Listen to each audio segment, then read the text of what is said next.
ఇప్పుడు ఈ భూభారతి చట్టంలో భూమి క్రయ విక్రయాలు రిజిస్ట్రేషన్ విధానంలో కొత్తగా ఏమైనా మార్పులు తెచ్చారా? తెస్తే ఏంటివి అవి? ఒక 3 కీలక మార్పులు వచ్చినాయి. వాటి గురించి మాట్లాడే ముందు ఇప్పుడు ఏం జరుగుతుందో చూద్దాం. ఈ రోజున మీరు తెలంగాణలో వ్యవసాయ భూమి కొనాలనుకుంటే ఇప్పుడు ఏం జరుగుతుంది అంటే, భూభారతి రాకముందు ఏం జరిగేది, మీరు ఒక స్లాట్ బుక్ చేసుకోవాలి. ధరణి పోర్టల్కి వెళ్ళి కానీ ఈ సేవా సెంటర్కి వెళ్ళి తహసీల్దార్ దగ్గర డేటు టైం బుక్ చేసుకోవాలి. అది చేయాలంటే మీరు ఫీజు కట్టాలి. Stamp duty, registration fees, mutation fee కడితే మీకు ఒక డే టు టైం ఇస్తారు. ఆ రోజున మీరు అమ్మేవాళ్ళు కొనేవాళ్ళు తహసీల్దార్ ముందుకు వెళ్తే ఆయననే ఒక ఫార్మాట్ ఉంటుంది, రిజిస్టర్ డాక్యుమెంట్. ఆ డాక్యుమెంట్లో ఫిల్ చేసి ప్రింట్అవుట్ వచ్చేస్తుంది, రిజిస్ట్రేషన్ అయిపోతుంది. వెంటనే హక్కుల రికార్డులో మార్పు చేసి మ్యూటేషన్ జరిగిపోతుంది. కొత్త పాస్బుక్ జారీ చేయటమో, కొన్నాయన కనుక ఆల్రెడీ పాస్బుక్ ఉంటే దాంట్లో ఎంట్రీ చేసి ఇచ్చేస్తాడు. ఇది ప్రక్రియ. ఇప్పుడు భూభారతి వచ్చిన తర్వాత కూడా ఈ ప్రక్రియ కొనసాగుతుంది కొన్ని 3 మార్పులతోటి. అసెంబ్లీలో కూడా మీరు చర్చ జరిగినప్పుడు ప్రభుత్వం నుంచి ముఖ్యమంత్రి గారు కానీ రెవెన్యూ మంత్రి గారు ఏం చెప్పారు, ధరణిలో ఏదైనా కొద్దిగా మంచి ఉంది అంటే అది ఇదే. అంటే రిజిస్ట్రేషన్ జరగగానే మ్యూటేషన్ జరిగిపోయి చేతికి పుస్తకం వస్తుంది, మాకు ఎట్లాంటి బేషజాలు లేవు, మంచి ఉంటే కొనసాగిస్తామన్నారు. ఇది కొనసాగుతుంది.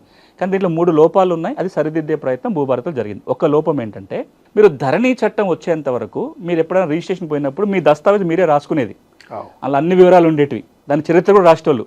అమ్మటానికి ఎక్కడి నుంచి వచ్చింది, ఆయనకి ఇంకెక్కడి నుంచి వచ్చింది, దాని దారులు ఏంటి, ఇంకేమైనా ఇబ్బందులు ఉన్నాయి, అవన్నీ కూడా దస్తావేజులు ఉండేవి. ధరణికి వచ్చినాక ఏమైందంటే అది ఒక ఫార్మాట్కి వచ్చేసింది. అలా అమ్మిటాయన కొనిటాయన వివరాలు, భూమి వివరాలు తప్ప ఇంకేం చరిత్ర ఉండదు దాంట్లో. దీనివల్ల ఏమవుతుందంటే వివాదాలు వచ్చినప్పుడు పరిష్కారానికి చాలా ఇబ్బందులు వస్తున్నాయి. గౌరవ ముఖ్యమంత్రి గారు కూడా పలు సందర్భాల్లో దీని గురించి మాట్లాడారు. టైటిల్ వివాద పరిష్కారానికి ఇది ఒక చిక్కుగా మారింది, దీన్ని మార్చాలని. ఇప్పుడు భూభారతి చట్టం ఏమంటుందంటే, మీ దస్తావేజ్ మీరే రాసుకోవచ్చు. మీరు కావాలంటే ఫార్మాట్ వాడుకోవచ్చు, లేదా మీరు కావాలంటే మీ దస్తావేజ్ రాసుకొని వచ్చినా దాన్ని రిజిస్ట్రేషన్ చేయొచ్చు. ఇది ఒక మార్పు. రెండో మార్పు ఏంటంటే, ధరణి ఉన్నప్పుడు ఒక మ్యూటేషన్ జరిగిపోయింది, మీరు నాకు అమ్మారు, వెంటనే మ్యూటేషన్ అయిపోయింది. అసలు మీరు ఆల్రెడీ ఇంకెవరికి అమ్ముంటారు, ఆయన రిజిస్ట్రేషన్ చేసుకోలే, మీ పేరు కొనసాగింది, మీరు వచ్చి అమ్మేశారు. నా మ్యూటేషన్ మీద ఇప్పుడు అభ్యంతరం ఉంది. మ్యూటేషన్ మీద అభ్యంతరం ఉంటే కోర్టుకు వెళ్ళడం తప్ప వేరే మార్గం ఉండేది కాదు ధరణిలో. భూభారత్ ఏమంటుందంటే, ఈ మ్యూటేషన్ మీద కనుక అభ్యంతరం ఉంటే, అమ్మకాలు కొనుగోలు జరిగినప్పుడు డాక్యుమెంట్ రిజిస్ట్రేషన్ మీద అభ్యంతరం ఉంటే ఏం చేయలేం, కానీ మ్యూటేషన్ కూడా అభ్యంతరం ఉంటే కోర్టుకు వెళ్ళాల్సిన పని లేదు. ఆర్డీఓకి మొదటి అప్పీల్ చేసుకోవచ్చు, జిల్లా కలెక్టర్కి రెండో అప్పీల్ కింద వెళ్ళే అవకాశం ఉంది. ఇది రెండో మార్పు. ఇక మూడో మార్పు, ఇది తెలంగాణలో ఒక రెవల్యూషనరీ చేంజ్ చేయబోతున్న మార్పు. ఇదేంటి, రాబోయే రోజులలో ప్రభుత్వం ఒక డేట్ చెప్తుంది. ఆ డేట్ నుంచి ఈ మూడో నియమం అమల్లోకి వస్తుంది. అదేంటంటే, మీ భూమి రిజిస్ట్రేషన్ చేసుకునే ముందే మ్యాప్ కంపల్సరీ. మీరు లైసెన్స్ సర్వే దగ్గరికి పోయి మీరు ఏ భూమి అయితే కొంటున్నారో దాన్ని సర్వే చేయించుకొని ఆ మ్యాప్ని మీ దస్తావేజుకి దత్తపరిచిన మాత్రమే రిజిస్ట్రేషన్ అవుతుంది.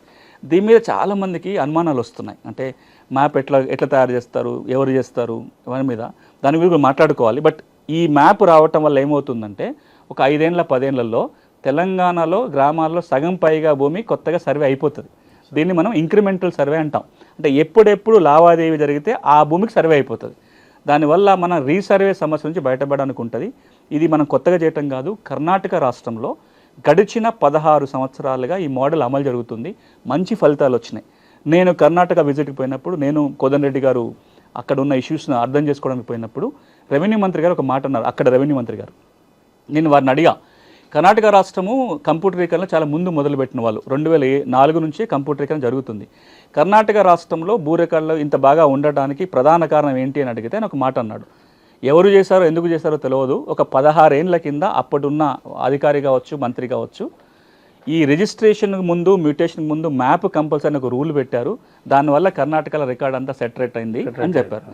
ఈ విషయం మన దగ్గర అధికారులతో చర్చిస్తే చాలామంది అధికారులు చెప్పిన మాట, అవును మనం ఎప్పుడో చేసి ఉండాల్సింది, కనీసం ఇప్పుడైనా ఆ రూల్ కనుక పెడితే ఇంకో 5 ఏళ్లలో 10 ఏళ్లలో మన రికార్డు చాలా వరకు ప్యూరిఫై అయిపోతుంది. అందరు దీన్ని ఆమోదించిండ్రు. ఆ రూల్ ఈ భూభారతిలో రాబోతుంది. క్రయ విక్రయాల వల్ల అంతా సర్వే జరుగుతుంది. ఇప్పుడు మీరు ఇళ్ల స్థలాలు కొనుక్కున్నప్పుడు దస్తావేజ్ లాస్ట్ పేజీలో ఒక రఫ్ మ్యాప్ ఉంటుంది. అది రఫ్ వేసుకున్నాము. ఇదే మనం ఒక లైసెన్స్ సర్వేర్ పోయి జీపీఎస్ ఉంటుంది కాబట్టి లాంగిట్యూడ్, లాటిట్యూడ్స్, అక్షాంశాలు, రేఖాంశాలు ఫిక్స్ చేసి కనుక మ్యాప్ తయారు చేస్తే గెట్టు తగాదాలు, ఏది కొనం, డబుల్ రిజిస్ట్రేషన్స్, ఇవన్నీ కూడా మనం నిరోధించడానికి ఈ నియమం ఉపయోగపడుతుంది.